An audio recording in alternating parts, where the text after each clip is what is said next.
Jets fans not holding up well and really understand the pain that Miami fans are under right now as the Dolphins fall to 1-6 on the season after suffering a beatdown yesterday to the Browns. That's the worst 7-game start since 2021.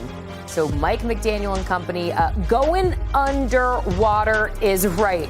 Crazy just the switch up from 2022 to now. As you take a look at the numbers, it's fair to say that Coach Mike McDaniel is firmly on the hot seat, but no changes are expected at this time. For much more on this, let's go ahead and welcome in our own Ran Carthon for more. So right now, no movement for Mike McDaniel. How do you see this situation playing out? For one, I don't subscribe to the fact that you should fire a coach in the middle of the season because I don't know how that is supposed to infuse life into your team. To me, when you fire a coach in the middle of the season, to me that's saying you've given up on the season and you're already looking towards the next year. And so that's the message that I think is going to be sent to the locker room. And then for a lot of these coaches, right, so you replace whether it's Mike McDaniels or whomever as the head coach, who is going to be your interim coach? As if they have not been the purveyor of the message. And if they have this new tone, so to speak, that's going to regalvanize everybody, where was that tone when they were under the head coach? Where was that tone? Because I'm pretty sure they are assigned a position or have a position group that they could speak to and get to play at a high level. And so I don't subscribe to that. I think, it's my personal opinion, in previous years, Mike McDaniels has done enough to earn him the right to finish this season. Okay. And then after the season, do whatever it is you like. You could tear the whole building down, relocate it, do whatever you want to. But I don't understand why firing a coach during the season is expected to bring this new life and take this team to new heights. I just don't see that happen. And I think a lot of people, by the way, are on the same page with you. Don't subscribe to that in-season firing. With that being said, you said, go ahead, you could tear it down if you want to. What do you think should happen? I think at this point you have to look at everything. And when I say everything, I'm talking about everything in that organization all the way down to who's playing quarterback in the other positions. Okay. Because something is clearly off, something is clearly wrong in Miami Gardens at the facility over there. And so that is something that Stephen Ross and his most trusted advisors are going to have to sit down and look at. We're seeing here this graphic of Tua Tagovailoa and the amount of turnovers that he's accounted for, specifically in consecutive games. And even the talk of him being benched yesterday, which I think was rightfully so, not only just for play, but for moving forward, like to bring in Quint Ewers.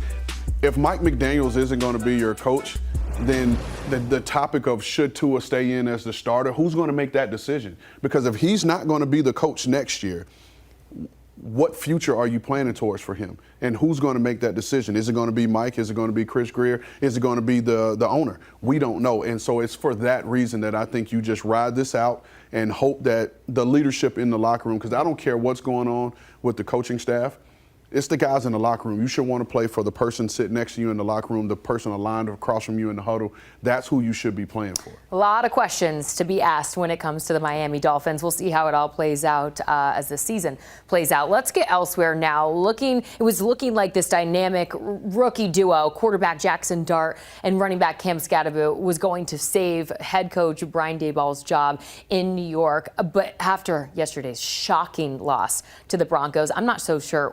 How hot is Brian Daboll's seat right now? I don't think it's hot at all. Okay. I don't think it's hot at all. I think what they designed to do, which was to bring this young quarterback in and have someone that Brian Daboll was passionate about. Listen, I joke with everyone. I want someone to look at me the way that Brian Daboll looks at Jackson Dart when he's out there on the field. And I think that because of the level that he's played at so far and he's brought the excitement and brought energy into the organization, I think Brian Daboll has the right to coach him and continue to develop him because the young kid can play.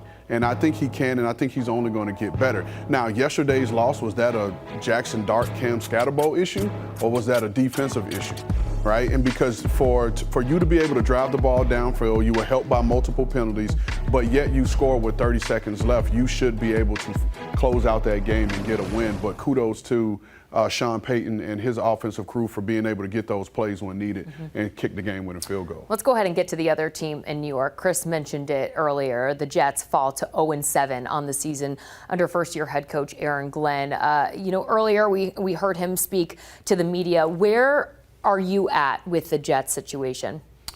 Again, another situation where there's been talk of one and done. I just don't see that happening here with head coach Aaron Glenn. Aaron Glenn is a culture builder, right? And that doesn't happen overnight. He came into a place with the New York Jets that had a ton of holdovers from the previous staff, and so he needs time to get his guys in the building, his people that can speak his message and be examples of his message of what him and Darren Muji want their organization to look like.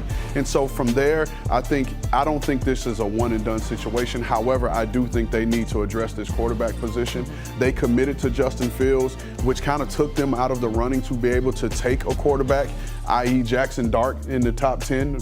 He was very much in play there in terms of being available when they picked, but they passed on him because they had already committed to Justin Fields. And if they feel like that's a mistake, one of the best things you can do as a decision maker, as a team builder, is to admit a mistake and move on.